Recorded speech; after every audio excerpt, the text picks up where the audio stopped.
Alrighty, so welcome everybody to today's webinar presented to you by InfoTrust on enterprise analytics, enterprise scale analytics.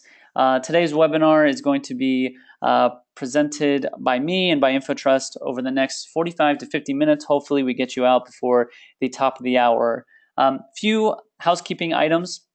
With GoToWebinar, the tool that we're using, if you experience any audio or video connectivity issues, if you can try first just logging off and logging back on, see if that repairs the issue. Otherwise, please post in the chat panel or the questions panel if there are any issues, and I will try and monitor that and see if there's any repairs I can do on my end, or perhaps, worst comes to worst, we'll reload the webinar entirely.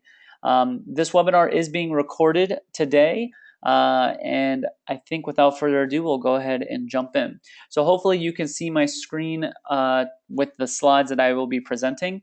And today is the Introduction to Enterprise Analytics. And my name is Amin Shaki. I am based here in Dubai in the United Arab Emirates. I'm the Managing Director of the InfoTrust MENA office. And a little bit background about InfoTrust so we know what we're talking about. InfoTrust is a web analytics consulting and product development company. We're based out of the United States in Cincinnati, Ohio, but we have offices here in Dubai, like I mentioned. We analyze and support over 4,000 websites every single year. Most of our clients and organizations that we work with are global, multi-brand, multinational enterprises. So we have extensive experience in enterprise scale analytics architecture, deployment, training. We do 50 plus training programs a year, whether it's for our clients individually or webinars and free content like what you are joining today. We have all the Google certifications regarding analytics, as well as we are a Salesforce consulting partner as well. So without further ado, we'll jump into what we're going to be talking about today, which is enterprise scale analytics. Now, I split up the agenda today into a few big buckets. The first being the challenge with managing and supporting multiple digital properties. As a multi-brand enterprise organization, you likely have several different digital properties that you're managing. So we're going to talk about the challenges there, just so that we can share what we've seen from our experience working with these global enterprises. What are some of the common mistakes or things to watch out for? Then we're going to move on to how to work with global teams and vendors to actually drive change quickly. A big issue with large enterprises is moving as fast as competition or as fast as the smaller companies that have a little bit more agile teams. So we're going to work through some of the best practices and examples that we've implemented with our clients to ensure agility when it comes to digital analytics and actually leveraging the data near real time or in real time so that you can make better business decisions. But of course, with building this process, building the global teams and having enterprise analytics at scale, you also need to ensure you have data quality and confidence in the data as an organization and as your teams grow. So we're going to talk about some of the best practices there to ensure high quality data across your entire enterprise, some tools, tips, and tricks that we've implemented with our clients that are very useful and structured particularly for enterprise organizations. And then to close off, we're going to just talk about some of our recommendations for providing that capability of standardized measurement, what it means, and how to actually start and roll that out in your organization with some tips of the trade and techniques that we use. So to go into the challenge with analytics or enterprise analytics, fundamentally what we've seen from all of our clients and experience that we have is that enterprises just have enterprise level data needs. Really, companies that are large multinationals or multi-branded companies have more needs such as deeper segmentation and analysis capabilities. They look beyond just the top line metrics, but at the same time, better and more sophisticated reports, more sophisticated and deeper data collection capabilities. So if you're working across a handful of digital properties across multiple nations, multiple brands, there might be some similar characteristics between them, but there's also individual characteristics about each and every one. So in general, the amount of data that is required is usually much greater when it comes to enterprises and how to handle and manage that so that you have standardized tracking and you can perform the same level of analysis across brands, across regions. But then, of course, more control. With any organization, there's a lot of security risks with data leakage or competitors seeing what types of activities are occurring. And with analytics data, and specifically, that's really sensitive to most organizations. So how do you manage ensuring your data is quality and not shared with the wrong individuals outside of the organization? But then, of course, other issues is that there's so much data, there's so many different tools enterprises might be using. How do you make sure you have the right ones? How do you make sure they're all connected together? What capabilities comes with integration? How to do the integrations? Things of that nature. So, and then of course, I guess I don't want to miss this other point here is just more human support. So with us being very closely partnered with Google and on Google products, there's a lot of free resources and free products that Google has. But oftentimes, the larger the organization, the more complex the challenges and the architecture and the requirements, the more need there is for human support, or at least consulting teams that can work to actually implement versus just the free resources online. So these are some of the common challenges and issues that we see when we work with global conglomerates and enterprises. And based off of these challenges, we, through our experience, have identified the best process to working with global teams, global vendors, and ensuring data confidence. So the next section, I'm going to talk about just some best practices, both from a processes standpoint and from a tools standpoint, which, again, just fair warning, we are biased towards Google products, being very closely Google partners. But the general mindset and how to approach building this scalable architecture is what we're going to go through in this section.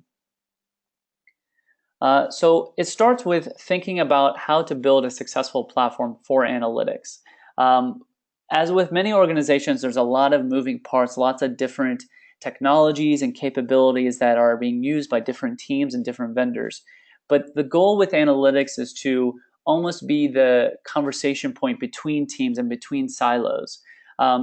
Recently had an interview with a good friend of ours, Simo Ahava, which is on our YouTube channel, where we asked him, what is a really big challenge that you always see? And he said data democratization, or passing analytics reporting and data across silos. But he also said that data is the one thing that connects everyone, because everyone can share the appreciation for getting that analytics data or information about what your users are engaging with your digital property. So this image here and this concept of building a successful platform is more just the thought process that we go through when we begin an engagement or work with organizations. Is how do we build the platform that brings together all the different silos and all the different teams collectively. And luckily, again, being very Google focused here, with Google products such as Google Analytics Premium, Google Tag Manager, BigQuery, from an analytics perspective, you can accomplish this single customer view by bringing in data from external sources like your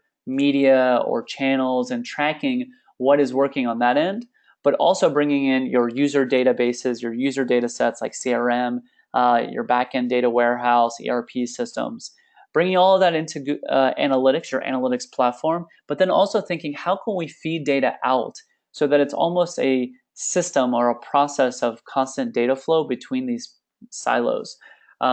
Oftentimes when we come into a large organization, we know that there's already tools in place, and some teams are more dedicated to some tools than others, and that might cause conflict. We like to bring down those barriers and think, let's keep the tools perhaps and analyze which ones are most frequently used, but think how we can build connections between them. Ultimately, because the goal with analytics is to understand your consumers and your business better in order to make better business decisions. So whatever connecting point that you can have, what we always recommend is try and connect it back to your users or your consumers so that your different processes, different channels, different databases can all be fluently connected. So when it comes to best practices, to get down a little bit lower level here, the best way to work with global vendors, let's take an example here. If you're an organization and you're part of the centralized digital analytics team, and you have all sorts of requests from your brands or markets or different vendors for data, the best way to approach it is to come with a systemized or centralized and standard approach to tracking. So tactically, what we tend to recommend is building out a plan, wish list, roadmap, really just a requirements document, list of KPIs or metrics or things that your organization will need, whether it's directly for data processing and management reports, or also thinking what will our vendors need across the entire organization. And from there, you can build a single approach to your implementation on your digital properties, whether it's apps or websites. And typically what we recommend in this day and age is leveraging a tag management system with some sort of data layer or section on the website or app that keeps all of the information bucketed together in a same standardized way. By doing this, and if your digital properties have a login capability or a central CRM, passing in user ID, you'll at least have the same structure and the same type of data architecture across all your brands. With this process, focusing first on building out the requirements, the wish list, the plan, you can then influence what should the structure of this data layer be, even if it's replicated across multiple brand sites and brand properties or mobile apps. Starting with the requirements in the wish list first to build out that list of requirements can then dictate what this centralized and very robust central structure should be for your data and analytics. So when we talk about building a scalable and flexible architecture, really there's a few key benefits to doing this. It might sound like a lot of work up front to build out this requirements document and this measurement plan for multiple brands or multiple different teams and organizations or vendors, but really there might be a lot of work up front to put together this initial plan or this initial implementation requirements or architecture, but the cost downstream is where the return comes in. From having a centralized approach at first for the architecture and what requirements or what things need to be tracked on the website or mobile apps, downstream, any new vendor or any new partner or any new employee even or teams that come on board, they'll know exactly what the centralized single structure should be. Instead of having different brands, different teams, different organizations running with their own architectures, anything downstream will have to be almost redone or start from scratch because it's not a uniform single approach. With this, having KPIs shared or at least tracked in the same method across different brands or channels or regions allows you to have that common set of standards that you can analyze against and then gauge performance cross-brand or cross-regions easier and more quickly. Again, from a central digital analytics team perspective, this is key so that you don't have apples to oranges analysis as you continue rolling out your enterprise scale analytics plan. Just checking if there's any questions in the question panel or chat pane. Doesn't look like there is, but friendly reminder, if you have any comments or questions, feel free to drop a line in that chat panel or the questions panel as well. The last point, as far as the benefits with a scalable and flexible global architecture, is that throughout time, you can optimize and iterate much, much faster. Because you already have that foundation in place for your data analytics, you can simply build on it. And the data layer and tag management processes, from what we can see, is a very sustainable and long-term approach to tracking that we highly recommend. Now, to talk specifically about when working with global brands or global teams, having a single or set of products or suites or tools so that there's not so many different data sets that have to be reconciled, etc. That's what we recommend. And for us, again, being very biased, working with Google very closely, we recommend Google Analytics Premium as that product of choice for enterprise analytics in general. And the reason for that is because Google Analytics, the standard version, is free, but also very, very robust. And Google Analytics Premium or the Google Analytics 360 suite that they recently launched is simply built off that same platform, just with a lot more capabilities. So just like Google Analytics Standard, it comes with custom reports, data sharing, reports that show you navigation flow, conversion metrics, visualizations. It also allows you to export and get automated alerts. But with Google Analytics Premium and the Google Analytics 360 suite, as an enterprise, you'll need a lot more processing power, and that's what they provide. So they give you tons more custom data points, a lot faster processing time, a lot more segmentation capabilities, and just more power in the reports. The UI and the general structure is 99% the same, maybe 95% the same, with that additional 5% almost primarily being in the backside with the processing and with a lot of new capabilities and tools right there within the GA360 platform, as well as integrations with other GA360 tools.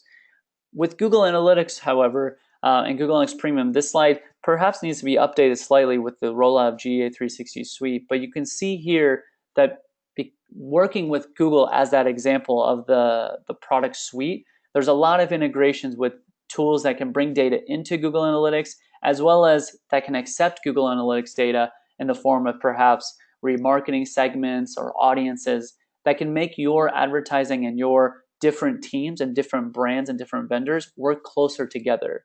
So one key example of how we, as an analytics company, partner very well with other vendors within this shared client is on the DoubleClick and Google Analytics Premium integration side.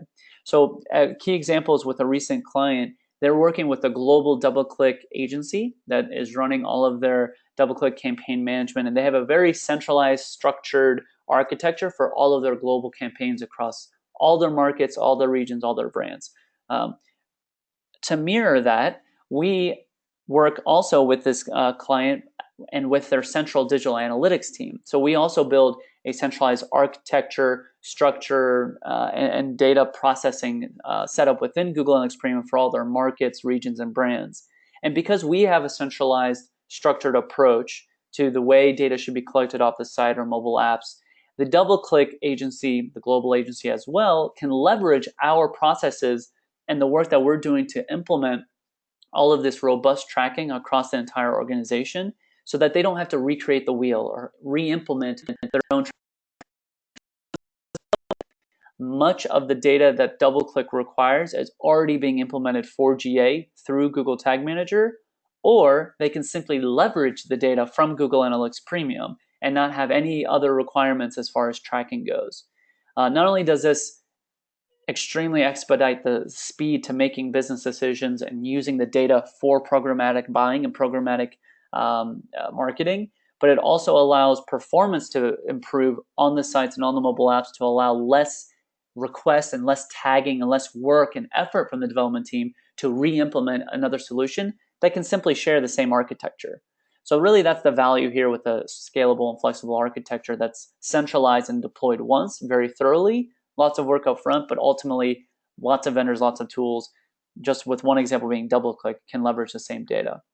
On the right side here, this is just to show that even if your enterprise has lots of data scientists and analysts, and they might feel that Google Analytics Premium is limiting from the UI, from the user experience and the reports that are built or available, tools like Google Analytics and Adobe Omniture and other enterprise scaled systems can simply export. With Google Analytics, because we know this product very well and work closely with Google, you can get unsampled raw data into spreadsheets, BigQuery, and even your backend data systems through the various API exports. But beyond that, with any enterprise scale analytics deployment, it's always noteworthy to mention what type of security, SLAs, and reliability you'll get out of this platform and out of your partners. So obviously this screenshot is from the Google Analytics Premium offering or GA360 offering, but it can be transferred into any enterprise analytics tool that you might want to select. You want to make sure that there's speed to the data freshness and how soon you can leverage the data, whether it's within a same day, intraday data processing, or less than 24 hours, etc.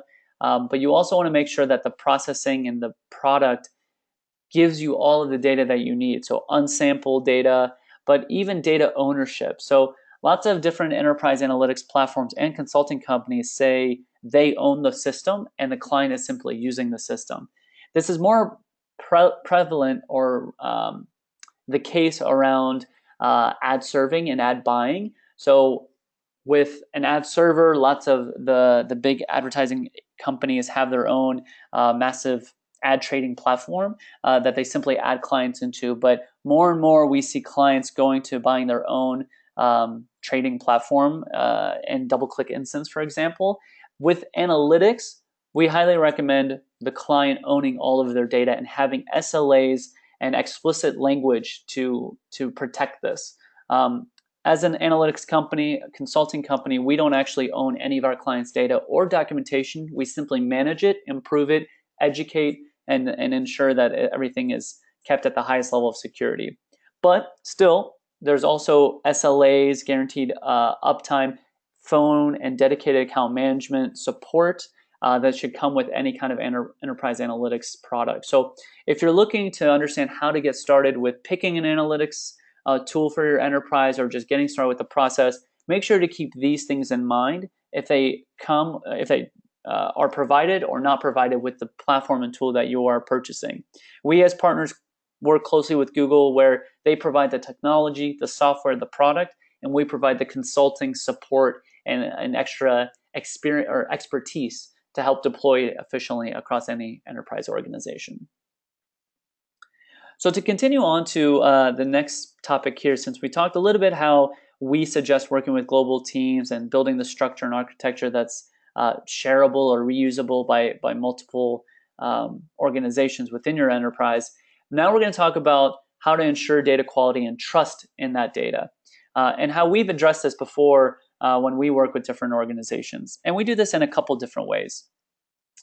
First, we recognize that this is something extremely important. Data security, data monitoring, and maintaining data quality is an absolute must when it comes to getting your organization to be more data-driven. If there's not good data, people don't trust the data, they won't use the data. It's a wasted investment, wasted time. So there's some common items that might cause an impact to data quality, like site redesigns or deployments that might cause pixel tracking or data layer to not be properly implemented and analytics to drop off. Even bot traffic or poorly tagged campaigns can be other causes for negative data quality. And really, by having an ongoing maintenance plan in place, it reduces the cost of constantly investigating or troubleshooting and reviewing when things might be broken or when you might get alerts that data has been gone or there's been a loss, but also provides trust that there's an ongoing maintenance and review and upkeep of the data quality. So similar to how many websites today have ongoing site speed reports, ongoing background checks just for performance, there's ways to also do that same type of performance ongoing monitoring and checking for data to make sure your Google Analytics or Omniture or Enterprise Analytics platform has constant flow of information and no users are not tracked. Or if they are not tracked, it's not because your site's down or there's any issue technically. It's for the common reasons that users might have ad block or just block your analytics platform. And this will help raise the trust in the analytics, like I mentioned before, and your teams will want to share and communicate and be more data driven. But then ultimately also downstream systems might rely on the quality of your data. So having that upkeep is really important to make sure those are powered as well. So what I wanted to show in this screenshot here is just an example of a monitoring solution that we've built that uses Google Analytics data exported on a daily, regular basis. And essentially what this does, it looks over key KPIs in this organization that they care about, like just session count, user count, bounce rate, pages per visit, etc. And essentially what it does, it looks at these key KPIs for these key digital properties and references what yesterday's data was compared to the previous 30 days. Now, in a tool like Google Analytics, there are custom alerts available or alerting capabilities available for one property at a time. But at the enterprise level scale, if you're a central digital analytics team, maintaining those custom alerts across all of your digital properties, or for us across all of our clients, would just be unmanageable. There's too many alerts that could happen that might be false positives. There's just way too many emails that I would get. My inbox would be flooded just with alerts on a daily basis. So we built this tool as a central UI, if you will, to see everything together and alert us when things are at higher thresholds or there's massive drops in counts from sessions to page views to users across any property so that we can immediately act. And it shows all the metrics side by side for any property just to see if we're within the acceptable threshold of change from day to day compared to the 30-day average. So this dashboard here is really, really useful to get a general sense of upkeep. Now, this isn't available in any tool automatically. This is custom built by our team. But the point here is that it is possible leveraging the APIs and thinking about how to visualize this report or get a global sense of all of your brands together. It's certainly doable here. This particular dashboard that we built custom is powered by the Google Analytics API specifically.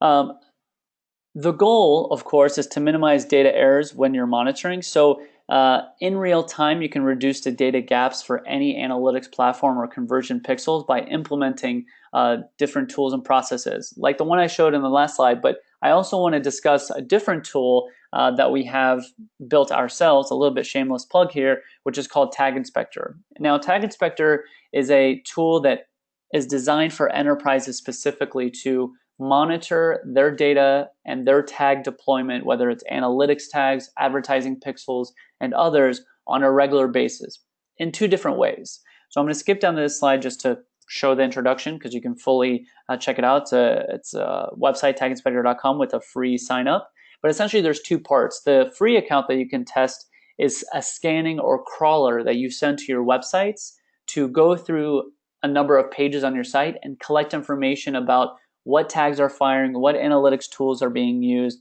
and where they're apparent or where they are applied and missing. And you can apply rules such as analytics has to be on every single page, whereas this conversion pixel is only on this set of pages. And essentially you can schedule these scans to run on a daily, weekly, monthly basis so that you can constantly have this crawler, this bot that does not affect analytics data at all, to constantly monitor or check out what is being deployed. So if your website and your development teams are constantly deploying new changes, to confirm and be confident that none of the changes will cause any data issues without manually testing every single page, you can use Tag Inspector automated scans on a scheduled, reoccurring basis. Now, on top of that, there's also a second component to Tag Inspector, which is the monitoring piece. Essentially, Tag Inspector can also sit within the tag management system as a pixel or tag itself and monitor all users that are coming to your websites and understand, as these users are navigating the site, what pixels, what tags are firing. And then even then you can build validation alerts and rules to be able to understand and monitor as well as act on any data loss or data discrepancies.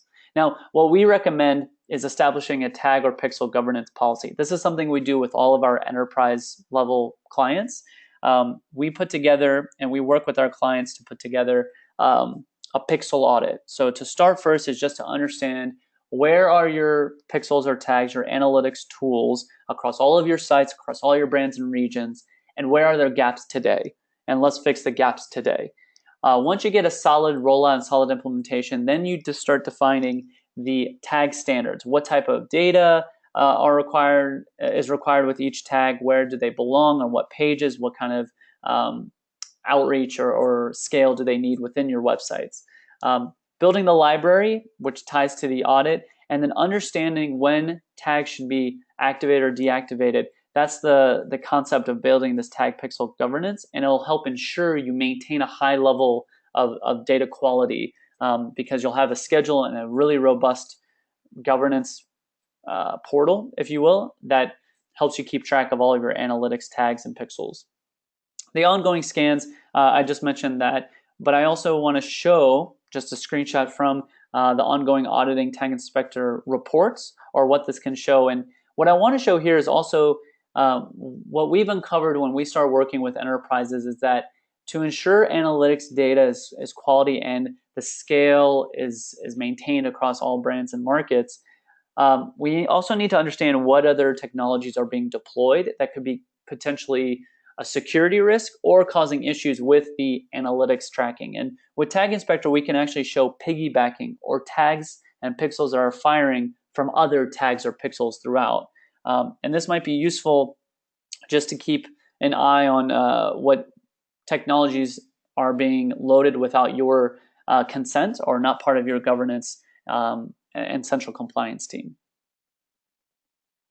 So Just some of the advantages, I think I already went through most of these here, but one that I did not talk about is that with our tool, with Tag Inspector, you can actually have actionable alerts and violation summaries. So if you know, for example, with analytics, you need not only the basic tags on every single page, but you need add to cart tags tracking add to cart buttons. And on checkout steps, you need all the checkout or product details also added in and passed in with all of those tags. You can set up all of these validation alerts so that you can always maintain the level of data quality that you implement.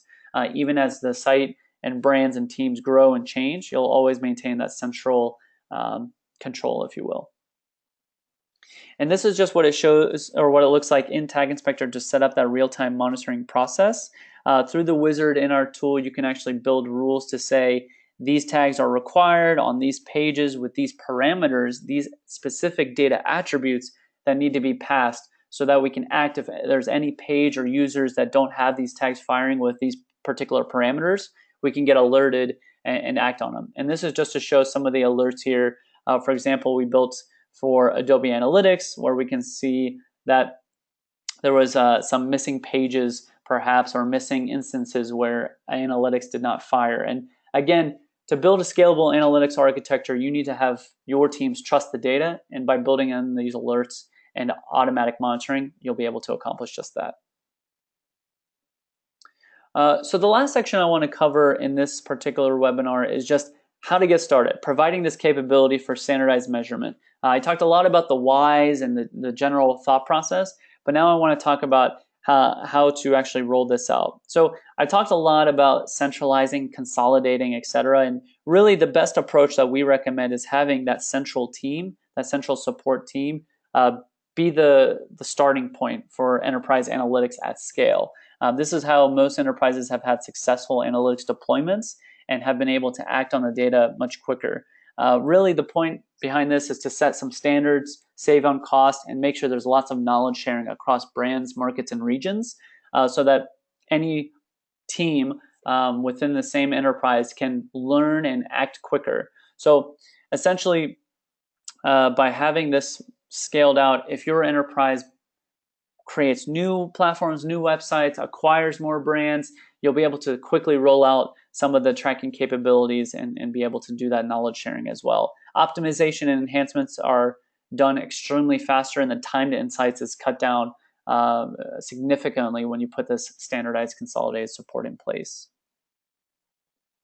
Not only that, it allows, with a centralized process, I mentioned before, you're essentially building out that foundation. You'll be able to grow on top of that and enhance beyond the basics here. So instead of jumping straight into what reports can we get, what insights can we get, building that foundation will allow you not only to get the reports and KPIs that you need, but also allow you that ability to add in additional tracking, additional capabilities for long-term success. As Google and other products and other vendors are innovating, you'll still have that foundational architecture in place that can support it all. So to bring it back, when we get started with any organization, we always look at the objectives of what are we trying to accomplish with this enterprise analytics, mapping out the measurement plan, the list of requirements, the list of KPIs, understanding how these should be defined, what the organization actually needs, understanding the processes and the teams in place. So running an audit, understanding the tools that are in place and how we need to integrate them further, but then also getting commitment. So I keep mentioning again and again a centralized digital analytics team, because that's what we've seen to be the most successful, but really needs to come internally with a champion or with a centralized team that kind of owns this and pushes it through to all the markets and brands.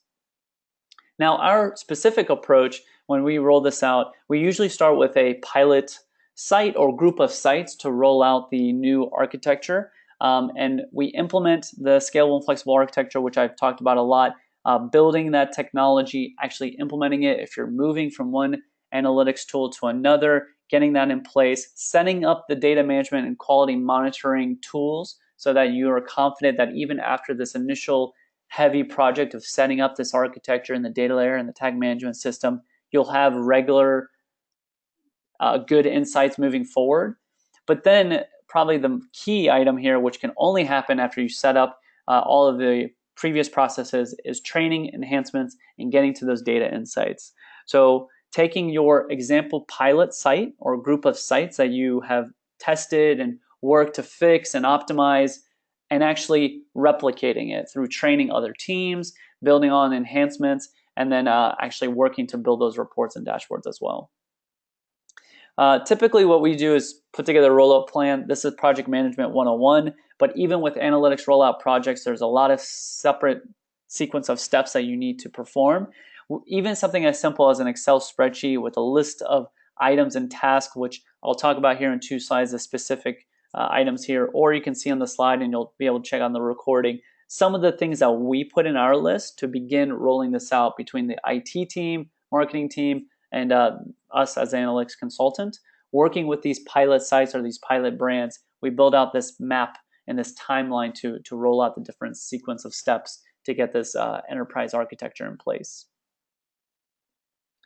We also always highly recommend building out a single repository of information. As you start rolling out this process, and when we work with organizations, we build many documents, governance documents, policy documents, how-to, implementation guides, the list of KPIs and metrics that are part of the management requirements, etc. And what we recommend is throwing that all into a single wiki or repository or central database that anyone can access, so that you can all share the understanding of what needs to be in place or what is being rolled out. It can be as simple as a Google site, which is a free website tool or platform that Google provides as well, or your internal maybe Jira or Wiki tool that you might be using. So the specific steps I would recommend including into your plan, your enterprise analytics rollout plan, it follows this sequence of steps here. Getting stakeholder alignment and building standards. And this is where building standards really depends on your type of organization and your industry. There's certain types of standards as far as the KPIs, metrics, and dimensions and attributes that you should be tracking from a CPG perspective versus a travel industry perspective, or a media and broadcasting organization versus a internet retailer or e-commerce website. So stakeholder alignment, that's standard across any industry. You need some buy-in to show the value of having the standardized structured approach, ultimately saving cost downstream because it's split between markets and brands, but also developing standards for your organization using maybe a few pilot sites as the flagship, as the examples, to then scale out and replicate across other markets and brands. Now, building out the iteration or the rollout plan, that's what I described a few slides ago. This is just a specific sequence of steps that need to be followed to roll out analytics, starting with building the measurement plan, rolling out the data layer, rolling out the tag management system and analytics tool, testing, validating, and then training, of course. Now, the other items, this is very, as far as resource allocation, communication flow, and risk management, that's all part of your individual organization and how your enterprise handles these types of tasks. Resource allocation, on the next slide, we show what a typical structured digital team or partnership would look like, particularly when we work with organizations, what kind of offering from resource perspective we provide. Communication flow, as long as there's just constant communication with the markets and teams and brands, ultimately the end users, so that they know what they'll be getting will be able to answer their business questions and help them act faster on a day-to-day. As far as risk management, that just depends on how your organization does it, to understand the potential impacts or risks internally for project success and how to address those separately. But then, of course, testing, training, that just comes with ensuring there's trust in the data and that your teams are leveraging all of the reports and analytics capabilities that are available. So to close off this webinar, I still don't see any questions coming in, so I think we're okay. We just wanted to share what an example roles and responsibilities looks like when we work with different organizations. Typically, for an enterprise, it requires a few different skill sets to have a successful rollout. At the top here, you have a project manager to put together all the lists of steps, all the different stakeholders and team members and tasks, and who needs to perform what against what timeline, and actually outlines the plan and begins rolling it out with the team. Now, the two main delivery team members that we at least provide with our organizations that we work with and with our partnerships is a technical analytics architect. This is more on the development side to review and understand the type of industry and business you're in, the technology complexities that you might have, what type of websites you have, what type of apps, and actually design with the analytics strategist what the architecture should look like, how to make sure there's proper tracking across all the brands and markets in a sustainable, structured, and standardized way, together with analytics strategists who can see the big picture. What are the KPIs and metrics that we need a few years from now that we can build today foundationally and technically on the websites and apps. So the analytics strategist and technical architect work very closely together to build the plan and build the structure and the implementation design. Then the support engineers, this is more as implementation is kicked off and rolled out. The support engineers are partnered with the central digital team to not only roll it out, but also provide ongoing support. So I mentioned before, enterprises definitely need or require human support more than just the free tools and free products out there. And even within an organization, a centralized digital team within an enterprise usually has lots of requirements, lots of tasks, but are under capacity, over capacity, under resourced. So support engineers are designed to help test and troubleshoot and validate and build reporting capabilities and enhance the actual end users, or be kind of the resource for end users of the data to reach out if they have any questions, and really to gain more trust and usage of your analytics platform. So with that, I guess I'd like to conclude the webinar. That was a lot all at once, but I just wanted to make sure we save some time for questions, maybe 3 or 4 minutes, and I ended before the top of the hour. So I'll hang around for about 3 to 5 minutes for questions, but if anyone needs to run, thank you so much for joining. This webinar will be recorded. The slides will be provided from our marketing team. And on the last note, I just want to do a shameless plug for our upcoming webinar, specifically on Google Analytics 360 and DoubleClick for Publishers integration. This will be led by our head of vertical news and media, Andy Gibson, who is very experienced in this field from the US. So I highly encourage everyone to sign up for that free webinar. Otherwise, check out our YouTube channel for all of our previous content and webinar recordings, as well as this one once we post it in the next couple days. So like I said, I'll hang around maybe 3 to 4 minutes just if there's any last questions. But otherwise, thank you so much for joining, and I hope everyone has a really great day. Thanks so much.